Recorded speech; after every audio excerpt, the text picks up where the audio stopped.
வணக்கம். இந்த வீடியோவில் உங்கள் ஹார்ட் டிஸ்க் ஒர்க் ஆகலைன்னா அதை எப்படி சரி பண்ணுறதுன்றதை பார்ப்போம். அண்ட் இந்த வீடியோவில் வந்து ஹார்ட்வேர் சைடில் தான் பார்க்க போகிறோம். ஸோ உங்களுக்கு ஹார்ட் டிஸ்க்கை பற்றி தெரிஞ்சிருக்கணுன்றது கூட தேவையில்லை. ஸோ வீடியோக்கு போகிறதுக்கு முன்னாடி போன வீடியோவில் வந்து கமெண்ட்ஸில் வந்து நிறைய டவுட்ஸ் கேட்டிருந்தாங்க. ஸோ அது என்னென்னு பார்த்துருவோம். அதுக்கப்புறம் வீடியோக்குள்ளே போவோம். ஓகே, ஃபஸ்ட் ஒன் வந்து தினகரன் கேட்டிருக்காரு, can you explain the difference between flash drive and SSD? Okay, 3 விஷயம் தாங்க. இப்போ ஃப்ளாஷ் மெமரி யூஸ் பண்ணுற எல்லாமே ஃப்ளாஷ் ட்ரைவ் தான். பட் அந்த பென் ட்ரைவுக்கும் எஸ்எஸ்டிக்கும் இன்டர்னல் ஹார்ட் டிஸ்க்கும் என்ன டிஃப்ரென்ஸ்னால் கண்ட்ரோலர், லேட்டன்சி, இன்டர்ஃபேஸ். இப்போ பென் ட்ரைவில் போன வீடியோவில் காட்டினேன் அந்த கண்ட்ரோலர் சின்னதாக தான் இருக்கும். பட் ஆனால் இந்த எஸ்எஸ்டியில் வந்து பெரிய கண்ட்ரோலர் இருக்கும், அதில் பஃபர் மெமரி இருக்கும், எல்லாமே இருக்கும். எப்படி சொல்லலாம்னா இந்த டோல்கேட்டில் 4 லேன் இருக்குதுன்னு வச்சுக்கோங்களேன், ஈஸியாக போயிட்டு வரலாம். அதில் 3 லேனை க்ளோஸ் பண்ணிட்டு 1 லேன் விட்டாங்கன்னா அது கன்ஜஸ்டடாக வரும் இல்லையா? ஸோ அதுதான் அந்த பென் ட்ரைவ். அண்ட் இந்த 4 லேன் ஃப்ரீயாக இருக்கிறது வந்து இந்த எஸ்எஸ்டி ஹார்ட் டிஸ்க். ஸோ அதில் வந்து பஃபர் மெமரி அந்த மாதிரி நிறையா இருக்கும். அந்த கண்ட்ரோலர் ரொம்ப நல்ல கண்ட்ரோலராக இருக்கும். சைமல்டேனியஸாக நிறைய ப்ராசஸ் எடுத்துக்கும். அப்புறம் அந்த சேட்டா இன்டர்ஃபேஸ் இருக்குது இல்லைங்களா, அது வந்து லேட்டன்சி ரொம்ப கம்மியாக இருக்கும். அந்த யூஎஸ்பியில் வந்து லேட்டன்சி அதிகமாக இருக்கும். ஸோ இந்த 3 தான் டிஃப்ரென்ஸு எஸ்எஸ்டி ஹார்ட் டிஸ்க்குக்கும் பென் ட்ரைவுக்கும். அடுத்து ஸ்டடி ப்ரோ, என்னோடய இன்டர்னல் ஹார்ட் டிஸ்க் போயிடுச்சு, இப்போ அதில் இருக்க ஃபைல்ஸை பேக்கப் பண்ண முடியுமா? ஆக்சுவலாக இந்த வீடியோவில் ஒரு 2-3 மெத்தட் சொல்கிறேன், அதை பாருங்கள், அதை ட்ரை பண்ணி பாருங்கள். இல்லைனா டேட்டா ரெக்கவரி சென்டரில் கொடுங்க. அவங்க மோஸ்ட்லி எப்படியா இருந்தாலும் டேட்டா எடுத்து கொடுத்துருவாங்க. இதை ட்ரை பண்ணுங்கள், இல்லைனா டேட்டா ரெக்கவரியில் கொடுங்க. அடுத்து விக்கியில் bro, pendrive some issue, pendrive ஃபார்மேட்டில் திஸ் டிவைஸ் ரைட் ப்ரொடெக்டர்னு வருது. அவர் என்ன பென்ட்ரைவ் யூஸ் பண்ணுறதுன்னு தெரியல. பட் சில பென்ட்ரைவில் வந்து ரைட் ப்ரொடெக்ட் வச்சுருக்கோம், அது இருக்கா பாருங்கள். இல்லை வைரஸ் இருக்கான்னு ஸ்கேன் பண்ணுங்கள். இல்லைனா சாஃப்ட்வேர் சைடில் தான் ப்ராப்ளம் இருக்கும். அது வந்து அடுத்த வீடியோவில் பார்ப்பேன். இந்த வீடியோவில் வந்து ஹார்ட்வேர் செக்மெண்ட்டில் பார்ப்போம். அடுத்து sheet minor, please explain encountered in error for hard disk and pendrive and how to solve this encountered error. இந்த என்கவுண்டர்ட் இன் எரர் வந்து செக் டிஸ்க் யூஸ் பண்ணணும். இது வந்து சாஃப்ட்வேர் சைடில் வந்து நிறைய ப்ராப்ளம்ஸ் வரதுக்கு சான்ஸ் இருக்குது. ஸோ அது வந்து இந்த வீடியோ ஒரு சின்ன வீடியோவில் எக்ஸ்பிளைன் பண்ண முடியாது. நெக்ஸ்ட் வீடியோவில் சாஃப்ட்வேர் சைடு பற்றி போடுறேன், அதில் பாருங்கள். அடுத்து வந்து hand rich, my external disk open ஆகல ப்ரோ, அதை சரி பண்ண முடியுமா? அதில் நிறைய டேட்டா சேவ் பண்ணி வச்சுருக்கேன், எல்லாமே வேணும். இது ஆக்சுவலாக இவர் என்ன ஹார்ட் டிஸ்க் யூஸ் பண்ணுறான்னு தெரியல, வாட்ஸ்அப் பண்ண சொல்லியிருந்தேன். அது வந்து போர்ட்டபிள் ஹார்ட் டிஸ்க்கு. ஸோ இந்த இதை வந்து நிறைய பேர் ஃபோன் பண்ணியும் கேட்டாங்க. ஸோ அதுக்காக தான் இந்த வீடியோ போடுறேன், வீடியோ பாருங்கள். ஃபஸ்ட் திங் என்னென்னா, இந்த 2 ஹார்ட் டிஸ்க்குமே ஒரே ஹார்ட் டிஸ்க் தாங்க ஆக்சுவலாக. இதில் இப்போ போர்ட்டபிள்னு சொல்லுவாங்க தவிர என்னென்னா, இதை நீங்கள் வந்து இன்டர்னலாக கனெக்ட் பண்ண வேண்டாம், கேபினெட் ஓப்பன் பண்ணி கனெக்ட் பண்ண வேண்டாம், யூஎஸ்பியில் கனெக்ட் பண்ணலாம், அவ்வளோதான். இது ரெண்டுமே சேம் ஹார்ட் டிஸ்க் தான். இன்ஃபேக்ட் இதை எப்படி ஹேண்டில் பண்ணுறீங்களோ அதே மாதிரி தான் இதையும் ஹேண்டில் பண்ணணும். இன்ஃபேக்ட் இதை வந்து இன்னும் கேர்ஃபுல்லாகவே ஹேண்டில் பண்ணணும், ஏன்னா இதில் டென்சிட்டி அதிகம். அண்ட் வந்து ஹரிசான்டலாகவே யூஸ் பண்ணுங்கள். ஹரிசான்டலாக யூஸ் பண்ணலைன்னா உங்களுக்கு பாதி லைஃப் கூட வராது. ஸோ ஹரிசான்டலாகவே யூஸ் பண்ணுங்கள். ஓகே, இப்போ வந்து உங்கள் ஹார்ட் டிஸ்க் ஒர்க் ஆகலை, ஓப்பன் ஆகலை அப்படின்னா ஃபஸ்ட் பண்ண வேண்டியது கேபிளை சேஞ்ச் பண்ணி பாருங்கள், போர்ட்டை சேஞ்ச் பண்ணி பாருங்கள், இல்லை வேறு சிஸ்டமில் போட்டு பாருங்கள். இதுவும் ஒர்க் ஆகலைன்னா இந்த போர்ட்டை க்ளீன் பண்ணுங்க. இந்த போர்ட்டை க்ளீன் பண்ணுறதுக்கு ஒன்று இந்த ஒயர் யூஸ் பண்ணுங்கள், இந்த ஒயர் இல்லைனா இந்த நீடில் யூஸ் பண்ணுங்கள்.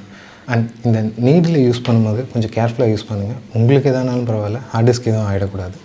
ஸோ இந்த போர்ட்டை க்ளீன் பண்ணி பாருங்கள். இப்பயும் ஓப்பன் ஆகலைன்னா உங்கள் ஹார்ட் டிஸ்கில் கை வச்சு பாருங்கள், அது ஸ்மூத்தாக சவுண்டு வருதான்னு பாருங்கள். ஸ்மூத்தான ஒரு வைப்ரேஷன் வரணும். அது வரலைன்னா ஆஃப் பண்ணிடுங்க. இப்போ வந்து இந்த 3.5 இன்ச்சஸ்க்கு வரும். ஓகேங்களா, இப்போ இது ஓப்பன் ஆகலைன்னா இந்த பின் இருக்கு இல்லைங்களா, இதை க்ளீன் பண்ணி பாருங்கள்.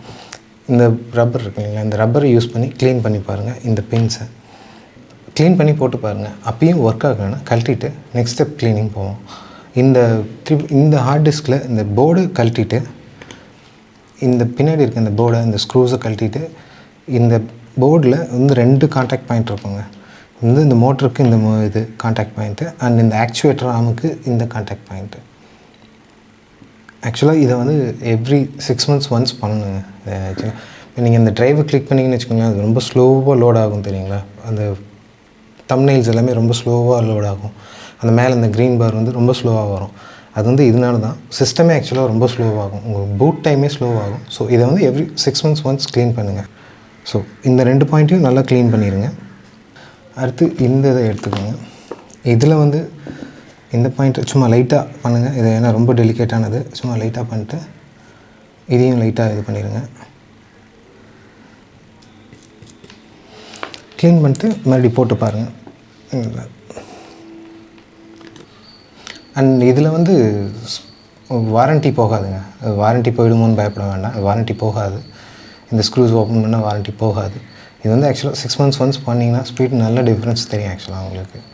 ஸோ ஒன்ஸ் இது பண்ணிவிட்டு மறுபடியும் ட்ரை பண்ணி பாருங்கள். போட்டு ட்ரை பண்ணி பாருங்கள். ஓப்பன் ஆகலைன்னா அந்த 3.5 inches சொன்னீங்களா அதே மாதிரி கை வச்சு பாருங்கள் எப்படி நல்லா ரன் ஆகுதான்ட்டு, இல்லை சத்தம் வருதான்ட்டு. இந்த எக்ஸாம்பிள் இப்போ இது பாருங்களேன். ஆக்சுவலாக இந்த மாதிரி சத்தம் வந்தால் எடுத்துருங்க. ஏன்னா உள்ள டேமேஜ் ஃபிசிக்கல் டேமேஜ் ஆகிட்டுருக்குன்னு அர்த்தம். அண்ட் இந்த இப்போ இது ஆக்சுவலாக தட்டி பார்த்தீங்கன்னாவே தெரியும்னு நினைக்கிறேன். இந்த கேட்குறீங்களா அந்த சலச்சலன்ட்டு. ஸோ இதில் வந்து இந்த ஆக்சுவேட்டர் வந்துருக்கு உள்ளே போய் நிற்கல, ஒரு இடத்துல பார்க் ஆகும், அது அங்கே போய் உட்காரல. ஸோ அது உங்களை வச்சு தான் ஆக்சுவலாக இந்த இதை ஓப்பன் பண்ண போகிறேன். நான் எதுவும் ஓப்பன் பண்ணல. என்னோடய 99% கெஸ் அந்த ஆக்சுவேட்டர் நடுவில் ஸ்டிக்காகிருக்கும், நடுவில் நின்றுருக்கும். ஸோ அதை எப்படி சரி பண்ணுறதுன்னு பார்ப்போம். அண்ட் இதுக்கு மேலே பண்ணுறதுல வந்து உங்களுக்கு டேட்டா வந்தால் வரட்டும்னா மட்டும் பண்ணுங்கள். இல்லைனா ஒரு டேட்டா ரெக்கவரி சென்டரில் கொடுத்து பண்ணுங்கள், டேட்டா ரிட்ரீவ் பண்ணுங்கள். ஸோ ஏன்னா இதுக்கு மேலே அது ஒர்க் ஆனால் தான் ஆகும். ஆனால் ஓப்பன் பண்ணிட்டு ஒர்க் ஆனாலுமே ரொம்ப நாள் ஒர்க் ஆகாது. ஸோ வந்தால் வருதுன்னா இது பண்ணுங்கள். ஒன்ஸ் ஓப்பன் பண்ணிட்டீங்கன்னாவே அதில் டஸ்ட்டு உட்காரும், ஹெட்டு போயிடும். ஸோ ஓப்பன் பண்ணிட்டீங்கன்னா டிடெக்ட் ஆச்சுன்னா பேக்கப் எடுத்துக்கோங்க. இப்போ ஓப்பன் பண்ணி காட்டுறேன். ஓகே.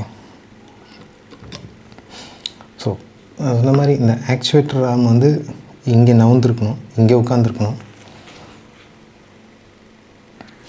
ஸ்ட்ரைட்டாக இழுத்திங்கன்னா கோடு வந்துடும், டேட்டா போயிடும், ஸ்க்ராட்ச் விழுவாமல் பார்த்துக்கோங்க. ஸோ சுற்றிட்டு இல்லைங்க.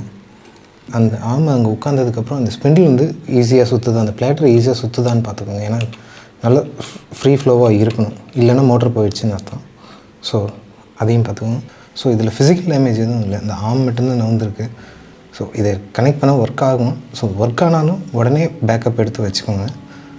ஸோ ட்ரை பண்ணி பார்ப்போம், முன்னாடியே ட்ரை பண்ணி பார்ப்போம். டிடெக்ட் ஆகுது. இது ஃபுல்லாக ரன் ஆனதுக்கப்புறம் தான் இந்த ஆக்சுவேட்டர் ஆர்ம் மூவ் ஆகும். ஸோ நான் உங்களுக்கு காட்டுறதுக்காக தான் இது வந்து ஓப்பன் பண்ணி ரன் பண்ணுறேன். நீங்கள் பண்ணுறதா இருந்தால் ஆக்சுவேட்டர் ஆர்மை நவுத்தி வச்சுட்டு க்ளோஸ் பண்ணிவிட்டு ரன் பண்ணுங்கள். அண்ட் ஒன்ஸ் உங்கள் டேட்டா ரிட்ரீவ் பண்ணிட்டீங்கன்னா அதுக்கப்புறம் அதை வேறு எதுக்காவது யூஸ் பண்ணுங்கள், முக்கியமான டேட்டாவுக்கு யூஸ் பண்ணாதீங்க. இது வந்து இப்போது டேட்டா வந்தால் ஓகேன்றதுக்கு தான். முக்கியமான டேட்டா இருக்குன்னா டேட்டா ரெக்கவரி சென்டரில் கொடுத்து எடுத்துக்கோங்க. இவ்வளோ தான் ஹார்ட்வேர் சைடில் இருக்க ஹார்ட் டிஸ்கோட ப்ராப்ளம்ஸ். சாஃப்ட்வேரில் என்னென்ன பண்ண முடியுன்றதை இன்னொரு வீடியோவில் பார்ப்போம். ஸோ இந்த வீடியோ உங்களுக்கு யூஸ்ஃபுல்லாக இருந்ததுன்னு நினச்சா லைக் பண்ணுங்கள். வேறு யாருக்காவது யூஸ்ஃபுல்லாக இருக்கும்னு நினச்சா ஷேர் பண்ணுங்கள். ஏதாவது டவுட்ஸ் இருந்தால் கமெண்ட் பண்ணுங்கள். அடுத்த வீடியோவில் உங்களை சந்திக்கிறேன். நன்றி, வணக்கம்.